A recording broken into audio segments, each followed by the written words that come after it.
మిత్రమా, భార్య కాలు పట్టుకున్న శ్రీకృష్ణుని మీద చులకన భావం లేదే. కాళ్ళు పట్టుకున్నాడని ఆయన చిన్నతనం అయిపోలేదు. పట్టించుకున్న సత్యభామ గొప్పదని కాదు. భగవంతుడు ఏ చిన్న పని చేసినా లోక కళ్యాణమే అంటారు. భార్య భర్తలు ఇద్దరు కూడా సమానమని చెప్పడానికి మిత్రమా. మంత్రాలకు చింతకాయలు రాలుతాయా? మంత్రాలకు చింతకాయలు రాలుతాయి. కానీ నీ కష్టం, కృషి ఉంటేనే. గాల్లో దీపం పెట్టి మంత్రం చదువుతా అంటే ఎలా? చేతులు అడ్డు పెడితేనే దీపం కొండెక్కకుండా ఉంటుంది మిత్రమా. కాదంటారా?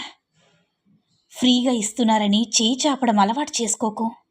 ఒక్కసారి ఆశపడితే చాలాసార్లు నువ్వు తలదించుకోవాల్సి వస్తుందని గుర్తుపెట్టుకో మిత్రమా. పదే పదే కించపరిస్తే అవతల వాళ్ళకి ఎందుకు బ్రతకాలి అనిపిస్తుంది. చిన్నతనంగా చూడడం చాలా సులువే. బ్రతికేందుకు ఆశ కల్పించడమే చాలా కష్టం. మాట తూటాల కాదు, మాటకి విలువ పెంచు మిత్రమా. ఆడపిల్ల నిజంగా ఒంటరిదే. అత్తింట్లో బాధ పుట్టింట్లో చెప్తే అక్కడ అమ్మ నాన్న బాధపడతారని చెప్పలేరు. భర్తకి చెప్తే అపార్థమే చేసుకుంటాడు. పుట్టింటి వారి వలనే బాధపడితే అది భర్తకు కానీ అత్తగారికి కానీ చెప్తామంటే ఎక్కడ పుట్టింటి వారు చులకనవుతారని భయం. తనలో తాను నలిగిపోతున్నా పైకి అందమైన అపరంజిలాన్ని నటిస్తుంది. అందరూ ఉన్నా సరే ఆడపిల్ల ఎప్పుడు కూడా ఒంటరి మిత్రమా. కాదంటారా? మనసుకు తగిలిన గాయమో, అనుభవం నేర్పిన పాఠమో, ఆరాధించే మనసు తారసపడినా నమ్మేంత ధైర్యం లేదు. కండబలం గొప్పదా, గుండె బలం గొప్పదా అంటే కండబలంతో మోసపోయినా గుండె బలంతో నెట్టుకొచ్చే అమ్మాయి గొప్పది మిత్రమా. నీ శక్తి నీకు తెలిసేంతవరకు ప్రతి ఒక్కరూ కూడా నీకు బలవంతుల్లాగానే కనిపిస్తారు, నీకు పోటీగానే అనిపిస్తారు. కాదంటారా? అరువు తెచ్చుకుని మరీ షో చేయొద్దు మిత్రమా. నీ వస్తువు పోతే ఏడుస్తావంతే. అదే వాళ్ళ వస్తువు పోతే మాటలు తప్పవు, కొనివ్వడము తప్పదు. అరువు సొమ్ము ఎప్పటికైనా బరువే అని గుర్తుపెట్టుకో. సొంతవారి కదని ఎక్కువగా నమ్మద్దు మిత్రమా. ఎందుకంటే రాముణ్ణి అడవికి పంపించింది కూడా సొంత వాళ్ళే కదా. పరిధి దాటితే మన మనుషులే శాసించేవారిలా మారిపోతారు. అర్థమైందనుకుంటా. నాకిది రాదు, అది రాదని బాధపడద్దు. నీకు వచ్చిన పనిని కాన్ఫిడెన్స్తో చెయ్యు. ఖచ్చితంగా నిన్ను మెచ్చుకుని తీరాల్సిందే. విజయం నిన్ను వరించాల్సిందని గుర్తుపెట్టుకో మిత్రమా.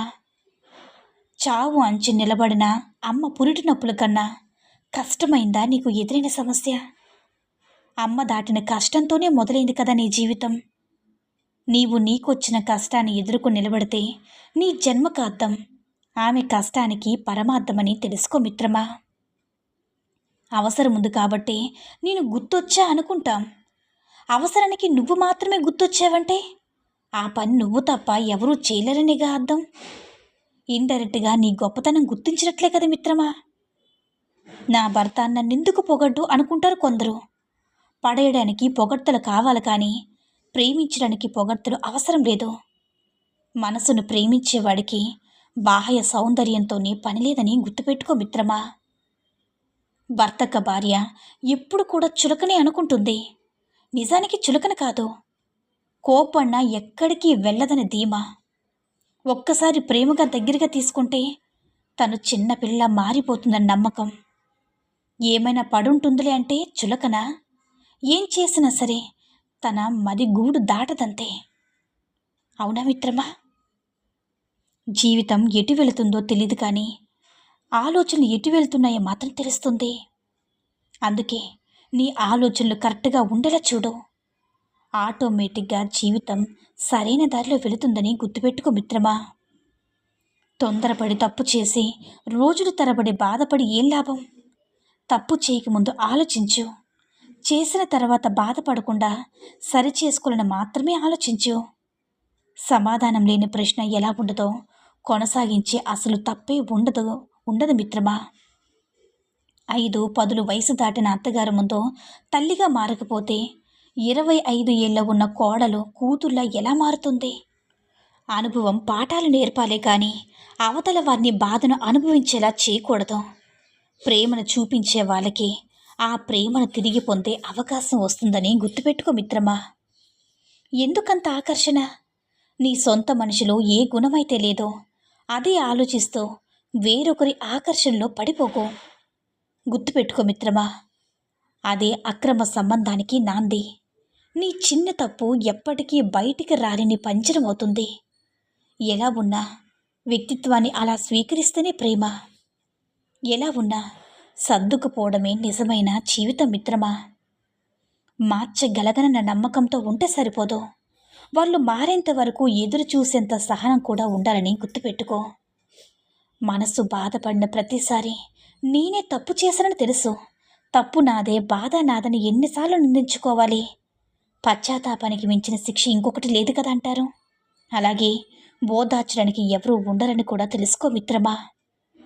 నీకేం జరిగినా నేను చూసుకుంటా అనేవాడు దొరకడం అదృష్టమైతే, ఎవరేం చెప్పినా నేను నిన్ను నమ్ముతున్నాననేవాడు జీవితంలో ఉంటే అదృష్టానికి మించిన వరమే అవుతుంది. భార్యాభర్తల బంధం ఎలా ఉంటుందో తెలుసా మిత్రమా? మంత్రాలతో 7 అడుగులతో 3 ముళ్ళతో మొదలవుతుందంతే. అవన్నీ ఆ బంధాన్ని నిలబెట్టడానికి సరిపోవు. నమ్మకం మాత్రమే ఆ బంధాన్ని నిలబెడుతుంది. ఉదయం వెళ్ళిన భర్తని అనుమానించిన భార్య నమ్మకం, ఇంట్లో ఒంటరిగా ఉన్న భార్య తన కోసమే బ్రతుకుతుందని నమ్మకం. ఆ నమ్మకమే ఇద్దరి బంధానికి పునాది అవుతుంది మిత్రమా. ప్రేమకి వ్యామోహానికి తేడా తెలియకుండా పోతుంది కదా. 3 పూట్ల తిన్నావని అడిగితే ప్రేమ, లేకపోతే 3 పూట్ల కడుపు నిండుగా అన్నం పెట్టేవాడిది ప్రేమ. పొగడ్తలు చెప్పేవాడిది ప్రేమ, నీకు కావాల్సినవన్నీ కొనిపెట్టేవాడిది ప్రేమ. నలతగా ఉందన్నావు, ఇప్పుడు ఎలా ఉందని అడిగేవాడిది ప్రేమ. దగ్గరుండి వైద్యం చేసేవాడిది ప్రేమ. ప్రేమకి అవధులుండ మిత్రమా. వ్యామోహానికి మాత్రం కామమే అవదని గుర్తుపెట్టుకో. అర్థమైందనుకుంటా. ఒక పని మొదలు పెడితే వీళ్ళేమనుకుంటారో వాళ్ళేమనుకుంటారని ఆలోచించదు. ఎవరికి తెలుసు? వాళ్ళు ఆచరణలో పెట్టలేని పనులను నువ్వే ఇన్స్పిరేషన్ అవ్వచ్చు కదా. నీ చుట్టూ ఉన్న మనుషుల గురించి ఆలోచించి ఎప్పుడు కూడా అక్కడే ఆగిపోక మిత్రమా. నీ విజయాన్ని చూసి తప్పట్లు కొట్టడానికి వాళ్ళు ఆగిపోవాలి. నీలో ఉన్న శారీరక లోపం చూసుకుని బాధపడతో. లోపం ఉండడం నీ తప్పు కాదు, ఆ లోపాన్ని తలుచుకుని బాధపడుతూ ఉండడం మాత్రం నీదే తప్పు. లోపాన్ని నీ విజయానికి చిహ్నం చేసుకో. చెప్పడం తేలిక అనుకుంటారేమో, నిజమే. కానీ బుద్ధి లోపం కన్నా శారీరక లోపం అంత పెద్దది కాదు. నీ ఆత్మవిశ్వాసం ఉందో ఏదైనా సరే చిన్నదని గుర్తుపెట్టుకో మిత్రమా. మిత్రమా, ఒక పెళ్ళైన ఆడది తన భర్తుండి కూడా నీతో మాట్లాడుతుంది అంటే తన బాధల్ని నీతో షేర్ చేసుకోవడానికి మాట్లాడుతుందే కానీ తన వ్యక్తిత్వాన్ని మీరు ఎప్పుడూ కూడా అపార్థం చేసుకోకండి. అలానే తన బాధలు చెప్తుంది కాదని అడ్వాంటేజ్ తీసుకొని తప్పుగా ప్రవర్తించకండి మిత్రమా. కాదంటారా? ఈ సూక్తుల్లో ఏ సూక్తి నచ్చిందో కామెంట్ చేయండి. ఈ వీడియో నచ్చినట్లయితే లైక్ చేసి మరిన్ని వీడియోస్ కోసం మన ఛానల్ని సబ్స్క్రైబ్ చేసుకుని మాకు కొంచెం సపోర్ట్ చేయండి. ధన్యవాదములు.